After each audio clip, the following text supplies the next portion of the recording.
بسم الله الرحمن الرحیم. محترمو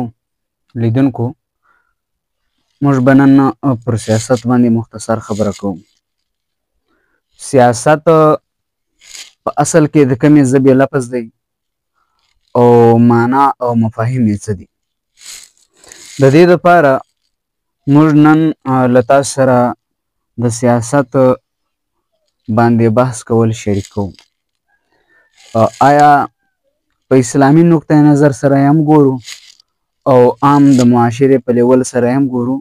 چې آیا دا زموږ سیاست چې کوم دی دا څه شی دی؟ دین دی؟ له دینه وتلی شی دی؟ او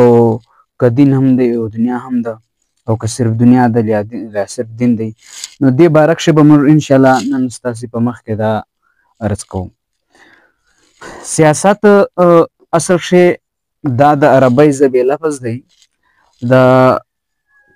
عربۍ ژبې لفظ دی. د ده ماده چې کومه ده بنیادي سوس راځي. سوس، سین واو سین. دا سوس راځي. سوس که موږ په عربي لغت کې وګورو،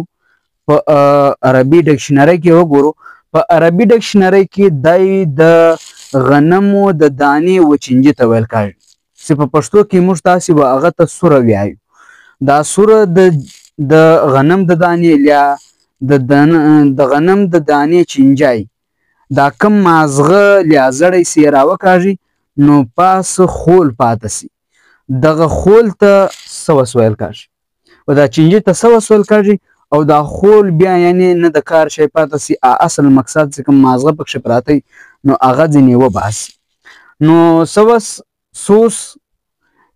د دې پر بنیاد باندې سیاست ماخذ سوس دی. د سیاست دا معنی ده. د سیاست په دې حواله سره نو درې مفاهیم راځي: اصل، طبیعت و فطرت، سوس. که موږ اصل لرایسو چې سیاست یوه مفهوم اصل هم دی. په دغه وجه باندې اصل ورته ویل کېږي که چیرې اصل د نباتاتو د ونو بوټو او د تعمیراتو بنیاد که چیرې د دو معدوموالی، ورکوالی، ختموالی راشي، دا اصل یې ختم سي. یعنی که د ونې ولې پرېږدي ونه ختمه ده. که د عمارت یا د بلډینګ یا د کمرې بنیاد خود ونړوي نو دا کمره یا بلډینګ خود به خود رانړېږي. دا اصل سو. یعنی سیاست اصل دا ولی او بنیاد دی. د بوام د سیاست بوام مفهوم فطرت او طبیعت او فطرت. طبیعت د انسان خصوصیاتو سی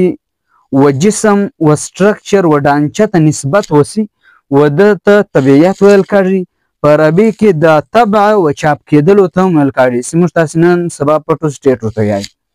نو دا پټو سټیټ چې دی دا طبع، نو دا طبیعت هم دا سټرکچر دغه نمونه پټو سټیټ سوی څنګه سي الله تعالی خوښ کړي. او فطرت د دغه خاصیاتو د خویونو او د کردار اضافت یا مخ راواوړي و حیاته و زمن ته، نو دغه زمند ته بیا فطرت ویل کېږي. یعنی فطرت په عربۍ کې که موږ د انسان د جسم مشابهت له کپړې سوار کړو،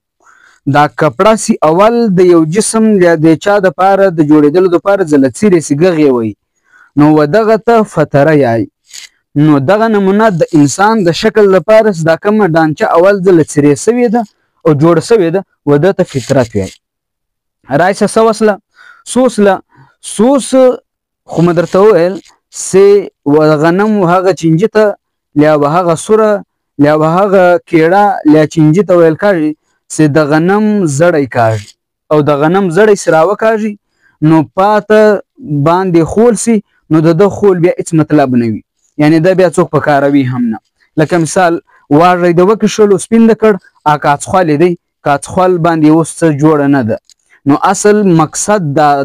دوزار چې خلک کري اصل مقصد یې دا واړی دا زړی یو مقصد او دا مغز مقصد. اوس د سوس پر بنیاد باندې د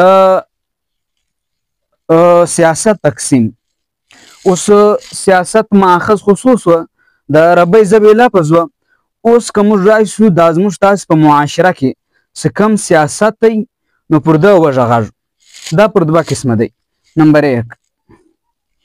دا نمبر 2 سیاست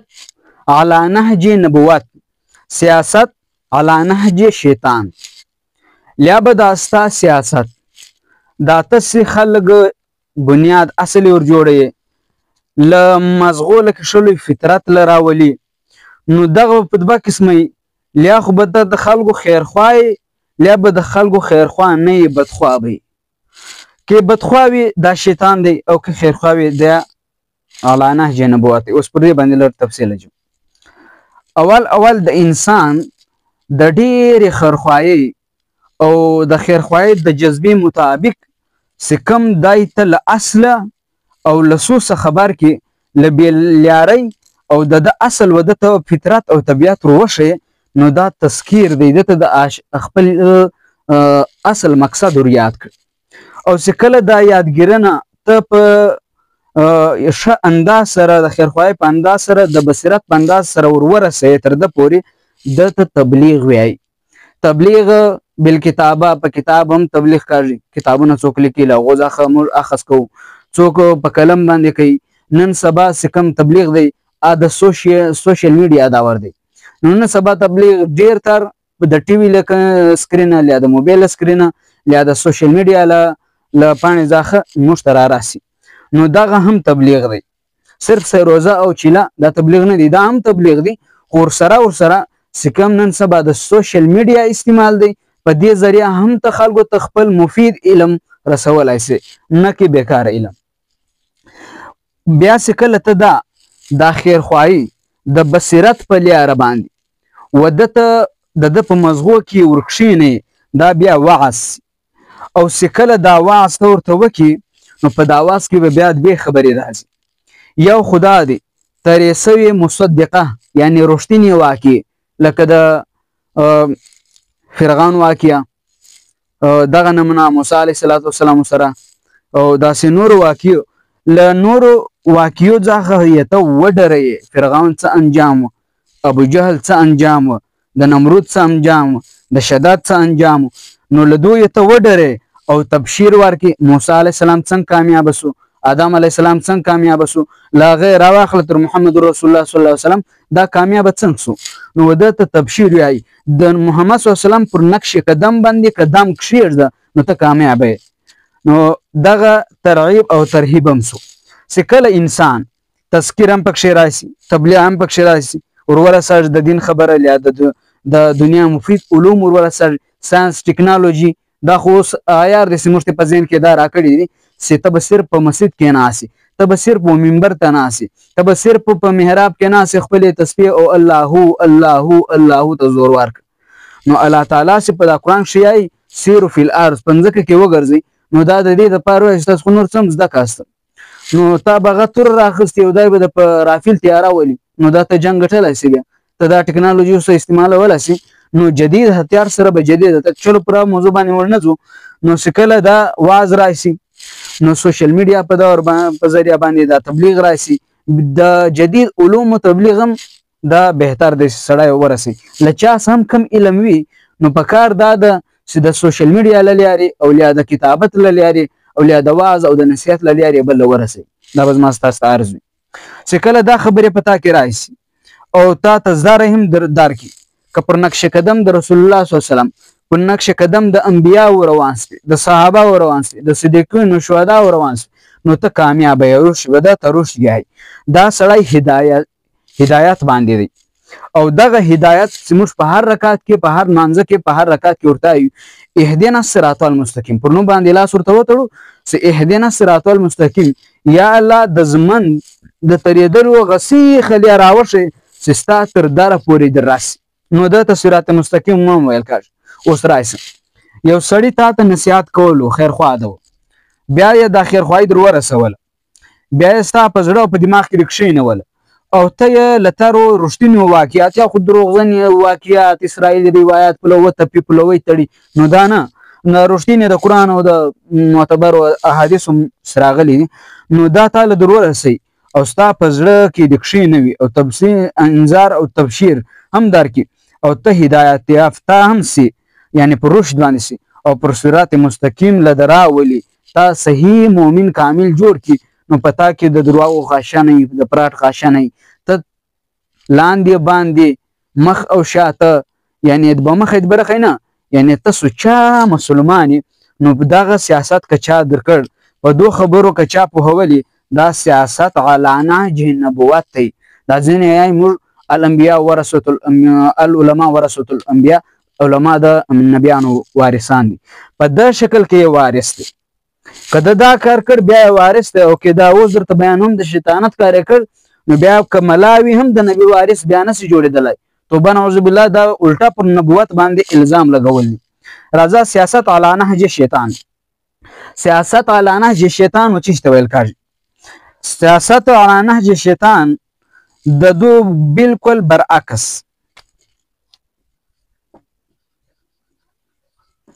د دو برعکس به څنګه تا غافل ساتي تا بے خبره ساتي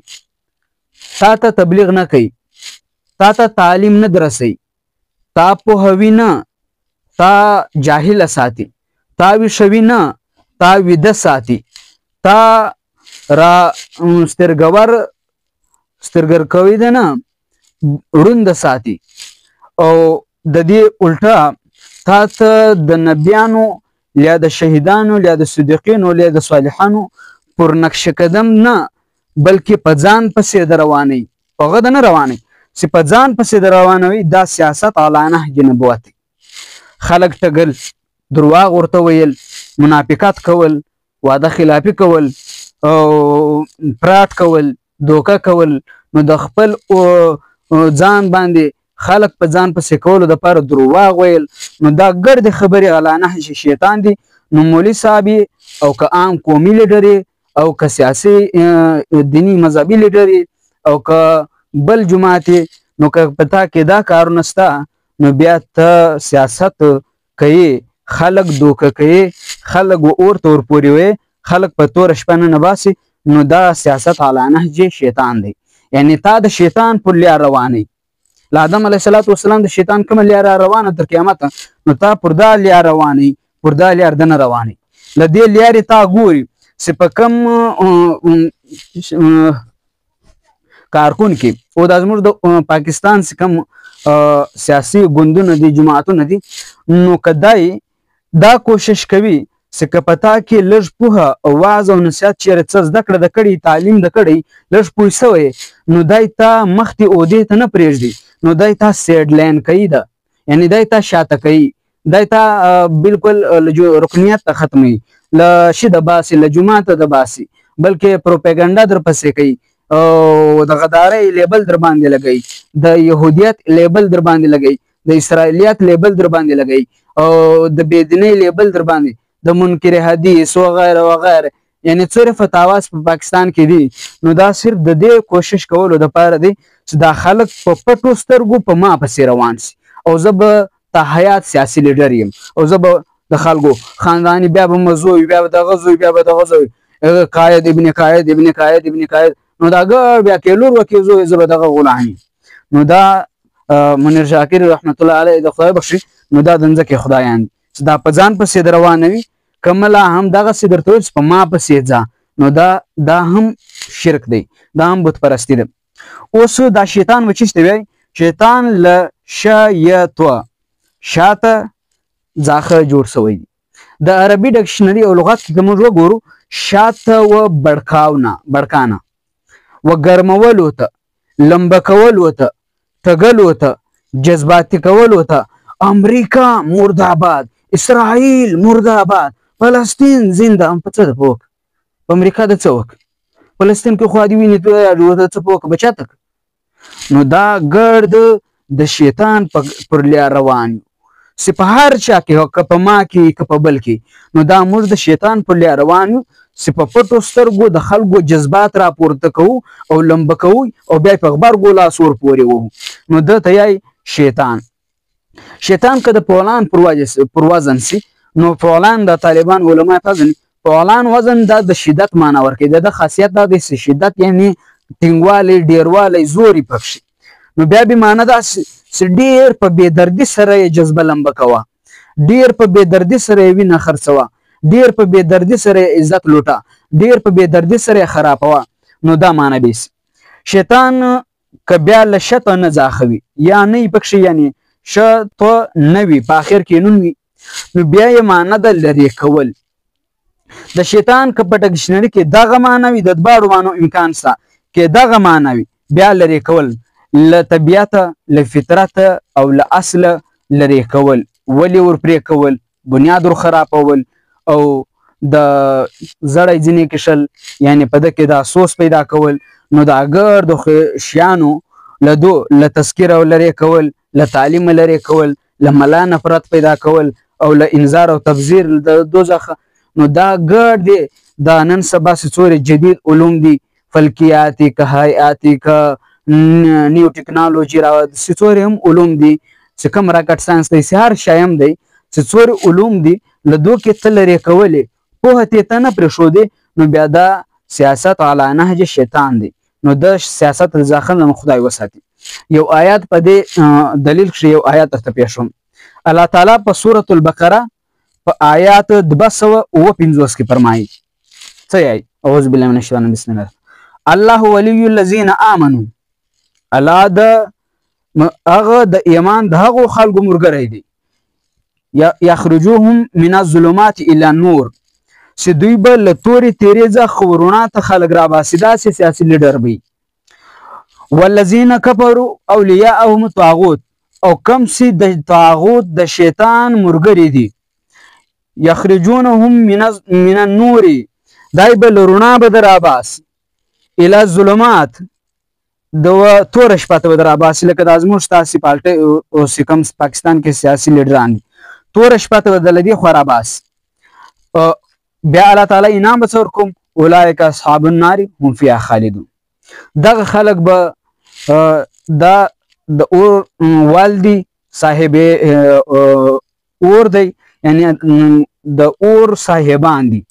یعنی د اوري په برخه ختلی دي او دوی ته به په دغه اور کښې چې دا دای تیرې له خلک رابولي او لای رڼا له بولي الای تاسې راځئ رڼا له تاسې راځئ علم له تاسې د بل خیرخوا جوړ سئ نبی علیه الصلاة والسلام فرمایي یو روایت کې راځي چې ته څه ځان له خوښوې بل له به هغه خوښوې دا یې د هغې الټه کې نو چې ته د ځان لپاره څه خوښوې نو الله تعالی یې زما خوی دا دی چې زه له تورې تیرې څخه خلک رڼا له راولم له ناپوهۍ علم له راولم له ظلمۍ امن له راولم له بدامنۍ امن له راولم او ستا د شیطان الټه خوی دا وي چې تا له امن ځه بدامنۍ له بوني له امن ځه د دهشتګردۍ له بوني له دغې واجب نو تا له رڼا څخه تیرې له بوني تا له علم له تعلیم له نیو جدید علومو څخه تا تورې شپې له بوني نو ته پوه سه چې دا زما په خیر کې نه دی ما دمکاوي ما ډروي دا سیاست علانه شیطان دی دا له نن د کراس ما څوک نه ډرولی سي او نه ما